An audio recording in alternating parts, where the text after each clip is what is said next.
오늘은 초대교회는 이라는 제목으로 말씀 전하겠습니다. 우리 제목에 보시면 초대교회는 하고 1 이렇게 되어 있습니다.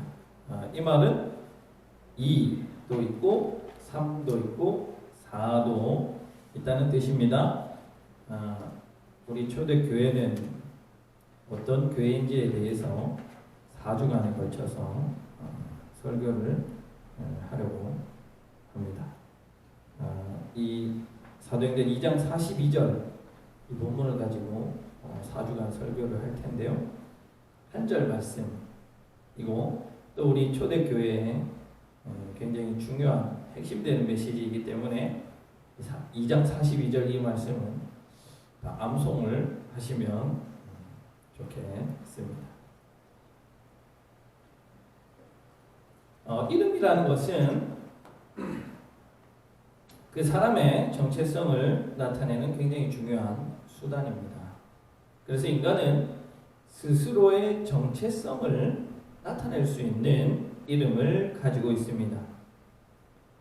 아이가 처음 태어날 때 혹은 그 전에 이름을 먼저 미리 지어놓기도 합니다. 그런데 이름을 지을 때 아무렇게나 짓지 않습니다. 예를 들어서 한태근의 아들 1번, 한태근의 아들 2번 이런 식으로 아무렇게나 짓지 않고 그냥 되는 대로 짓지 않습니다.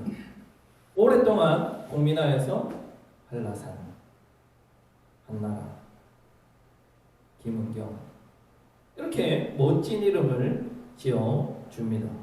아마 그 이름 속에는 그 이름과 같은 사람이 되어라 하는 그런 의미를 담아서 그런 이름을 지어 주었을 것입니다.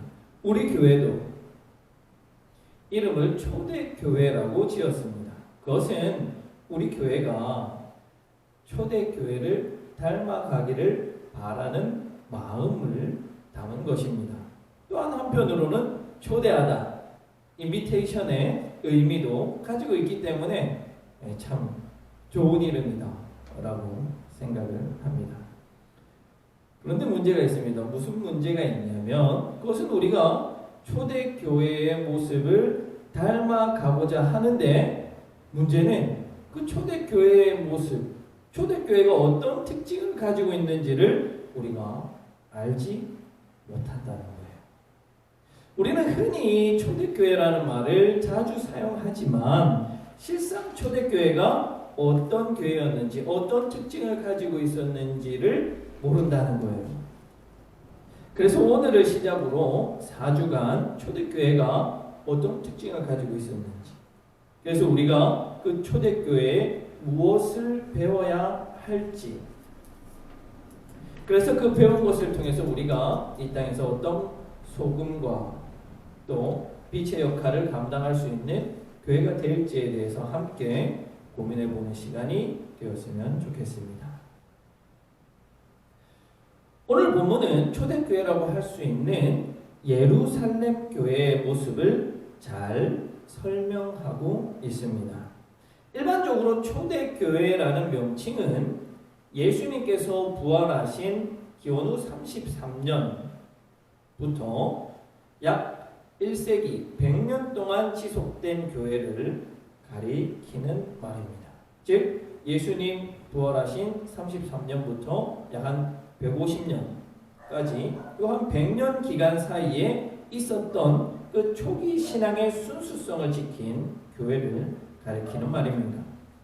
그 가운데서도 가장 처음 세워진 교회, 초대교회 중에 초대교회라고 할 수 있는 교회가 바로 이 예루살렘 교회입니다. 이 예루살렘에서 예수님의 12제자를 중심으로 해서 마가의 어머니의 집에 모였던 바로 그 교회가 예루살렘 교회입니다. 이 교회는 크게 4가지의 특징을 오늘 본문에서 설명하고 있습니다.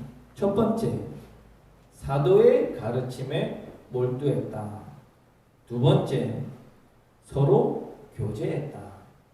세 번째, 성찬이나 식사를 함께 했다. 네 번째, 기도하기에 힘썼다. 다시 한번요. 첫 번째, 사도들의 가르침에 몰두했다. 두 번째, 서로 교제했다. 세 번째, 성찬이나 식사를 함께했다. 네 번째, 기도하기에 힘썼다. 이 네 가지의 특징을 우리가 한번 잘 살펴보아서 우리 북삼초대교회의 특징으로 만들어 나갈 수 있기를 바랍니다. 첫 번째 초대교회의 특징은 사도들의 가르침에 몰두했다는 겁니다. 오늘은 바로 이 첫 번째 특징에 대해서 우리가 함께 살펴보기를 원합니다. 이 문장, 사도들의 가르침에 몰두했다. 이 문장은 크게 세 가지의 파트로 구성되어 있습니다. 하나는 사도들, 다른 하나는 가르침, 다른 하나는 몰두했다라는 거예요. 이 세 가지의 파트를 통해서 초대교회에서 어떻게 말씀이 선포되었고 성도들이 그것들을 받아들였는지에 대해서 알 수 있습니다. 먼저 가르침은 가르침인데 누구의 가르침인고 하니 사도의 가르침이라고 말합니다. 사도라는 직분은 살아생전 예수님과 함께했던 사람들 가운데 선출된 사람을 사도라고 불렀습니다. 사도는 반드시 살아생전에 예수님을 만났던 혹은 함께했던 제자 중 한 명이어야 합니다. 그래서 이 사도들의 가르침은 권위를 가지고 있고 교회에서 그 권위를 인정해 주었고 교회에 큰 영향력을 행사하는 이들이었습니다. 그래서 오늘날도 우리는 이 사도들의 가르침을 듣고 보고 배울 필요가 있는 거예요. 왜요? 예수님으로부터 직접 배운 사람들이기 때문에. 그런데 문제는 오늘날에는 더 이상 사도라고 부를 수 있는 사람들이 이 땅에는 존재하지 않는다는 것이 문제입니다. 앞에서 설교하고 있는 저도 사도가 아니고 이 땅에 살아가는 그 누구도 살아생전에 예수님으로부터 배운 적이 있는 사람은 아무도 없습니다. 오늘날 스스로 사도라고 부르는 사람들은 다 이단이라고 보시면 됩니다. 그렇다면 오늘날에는 없는 사도들의 가르침을 우리가 어떻게 받아들일 수 있을까요? 세 가지의 방법이 있습니다. 하나는 사도들이 남긴 글을 통해서 우리는 가르침을 받습니다. 사도들의 가르침은 오늘날 신약 성경 곳곳에 남아 있습니다. 바울, 베드로, 야고보 등등 이와 같은 이들이 남긴 글들을 통해서 우리는 하나님의 말씀을 듣고 보고 배우게 됩니다. 그렇다면 우리가 이런 사도들의 가르침을 받아들이려면 어떻게 해야 될까요? 그 글을 읽어야죠. 그 사도들의 가르침, 그 사도들이 남긴 글들을 우리가 연구해야죠. 공부해야죠. 우리 북삼초대교회는 성경을 읽고 배우는 일에 열심을 내는 특징이 있는 그런 교회가 되기를 바랍니다. 왜요? 그것이 사도들의 가르침을 오늘날에도 우리가 배울 수 있는 방법이기 때문이에요. 그렇기 때문에 우리는 성경을 읽어야 됩니다. 묵상하셔야 돼요. 사도들의 글을 통해서 가르침을 받으셔야 합니다. 그렇게 하셔야 돼요. 다른 하나는 성령님께서 하시는 말씀을 통해서 우리는 사도들의 가르침을 받게 됩니다. 오늘날 사도들은 더 이상 직접적으로 우리에게 말하지 않습니다. 그러나 사도들 역시 성도들을 가르칠 때 자신의 내적인 확신, 인간적인 신앙적 확신, 그것에 의지해서 말하지 않았습니다. 사도들 역시 성령님께서 주시는 감동을 따라서, 성령님께서 주시는 메시지를 따라서 사람들을 가르쳤던 것입니다. 따라서 사도들에게 역사하셨던 사도들과 함께 하셨던 성령님께서 오늘날에도 우리에게 말씀하신다면 그 사도들이 가르쳤던 것을 우리도 동일하게 성령님을 통해서 배울 수 있게 되는 것입니다. 그렇기 때문에 우리는 항상 말씀을 읽을 때, 들을 때, 묵상할 때마다 성령 하나님께서 조명해 주십시오. 이 말씀을 이해하는 데 도와주십시오. 하는 성령님의 조명하심을, 도우심을 반드시 구해야 하는 것은 바로 이 성경 말씀의 제1저자 바울 야고보 사도 그 누구도 아닌 바로 성령 하나님께서 제1의 저자가 되시기 때문에 그 제1의 저자로부터 조명하심, 도우심을 우리는 구해야 하는 것입니다. 따라서 우리 북삼 초대교회는 성령님과 가깝고 성령님의 도우심을 간구하는 그런 특징을 가진 교회가 되어야 합니다. 그러면 어떻게 성령님과 가까울 수 있느냐? 그것은 바로 경건한 삶을 통해서 우리 성령님과 가까워질 수 있습니다. 이 내용은 설교하면 매우 길어지기 때문에 다음에 하도록 하겠습니다. 자, 마지막 세 번째 사도의 가르침을 받는 방법은 설교자의 설교를 통해서 사도의 가르침을 받게 됩니다. 오늘날 더 이상 예수님과 함께했던 사도들은 이 땅에 없지만 하나님께서는 설교자를 세우시고 설교자를 통해서 하나님의 메시지를 전해 주십니다. 따라서 설교자의 설교를 사도의 가르침과 같은 권위로 생각하고 받는다면 그건 역시 사도의 가르침이 되는 것입니다. 오늘날 설교자의 설교가 사도의 가르침과 같은 권위를 가지고 있느냐? 라고 한다면 그렇게 말하기는 쉽지 않다라고 말씀드릴 수밖에 없습니다. 설교자가 충분히 설교를 준비하지 않았을 때 설교자가 스스로 설교의 질을 떨어뜨려서 설교자의 권위를 바닥에 내팽겨치는 것이 현실입니다. 또 한편 청중들 역시도 설교자의 설교를 하나님의 말씀으로 인정하지 않고 지는 이런 마음으로 설교자의 설교를 듣게 될 때 그것이 내 삶의 하나님의 말씀으로 더 이상 다가오지 않게 됩니다. 이 두 가지의 이유가 모두 극복되어야만 설교자의 설교가 사도의 가르침과 같은 권위를 가지게 될 것입니다. 설교자인 저는 열심히 설교를 준비하겠습니다. 여러분들도 저의 설교를 하나님의 말씀으로 받으시고 저와 같은 준비를, 말씀에 대한 준비를 하시고 또 그 받은 말씀을 삶에서 살아내기 위한 피나는 노력을 여러분의 삶 가운데 해 주시기를 부탁드립니다. 그런데 이런 사도의 가르침을 배우는 일을 한 번 혹은 몇 번 혹은 며칠만 잘 해서 되는 것이 아닙니다. 우리 개역 개정 성경에는 나타나지는 않습니다. 많은 실제로 원어에는 프로스카르테레오라는 단어가 있습니다. 프로스카르테레오라는 표현이 원어에는 있는데 이것이 개역 개정 성경에는 번역되어 있지 않습니다. 새 번역 성경에는 이 단어가 번역되어져 실려 있는데요. 사도들의 가르침에 몰두하며 라고 나옵니다. 바로 이 단어를 몰두하며 라는 단어로 번역한 것이에요.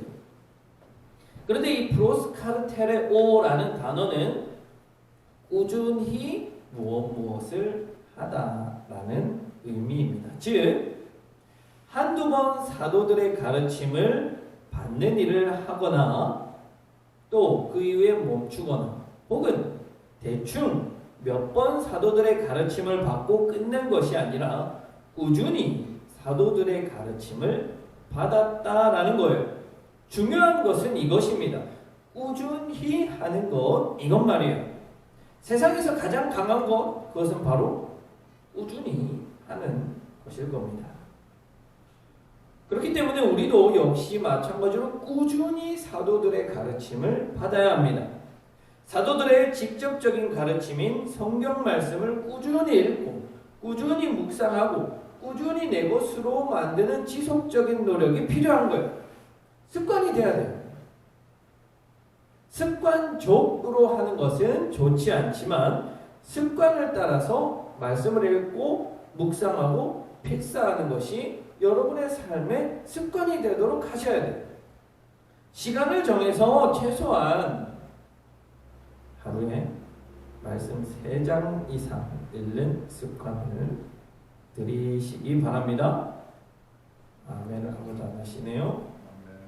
네, 감사합니다. 그래서 우리가 사도들의 가르침을 매일매일 우리의 삶 속에 받아들이는 그 꾸준함, 몰두하다, 이것이 우리의 삶 가운데 있어야 됩니다.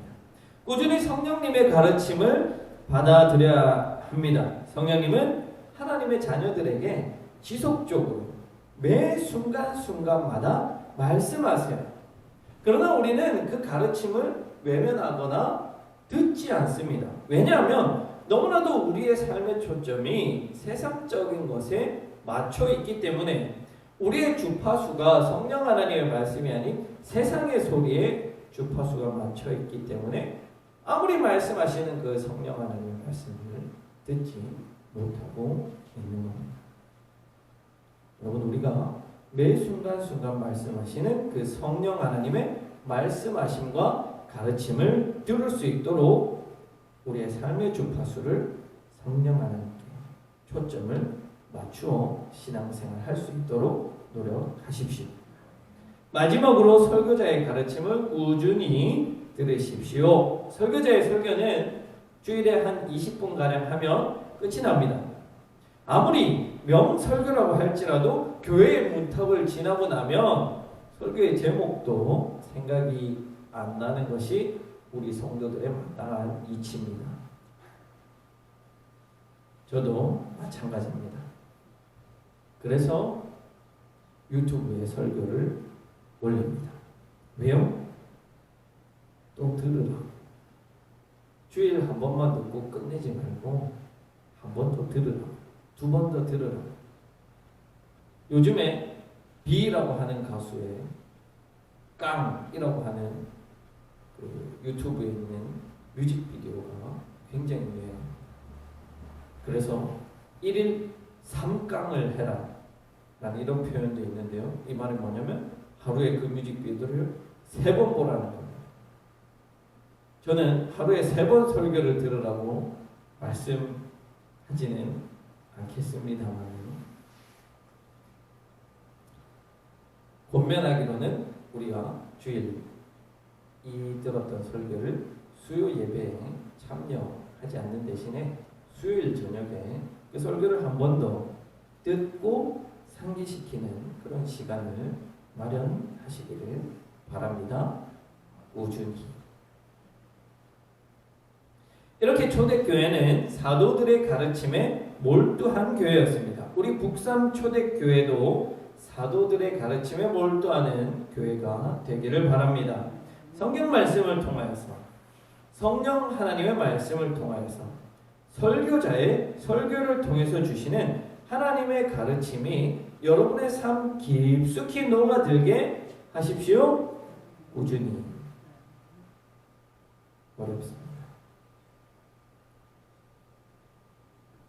어렵습니다. 처음 시작하는 것 어렵습니다. 그러나 시작이 반이라는 말도 있습니다. 일단 시작하면, 일단 그런 삶을 시작하면 말씀이 여러분의 삶을 움직이고 이끌어 가실 것입니다. 이 놀라운 경험을 하는 한 주간의 삶이 되기를 바라며 그런 여러분의 삶을 통해서 북삼 초대교회가 초대교회다워지는 그런 우리 교회가 되기를 간절히 기원합니다. 우리 같이 이런 교회 되게 하소서 함께 찬양하시고 결단하는 기도 드리면 좋겠습니다.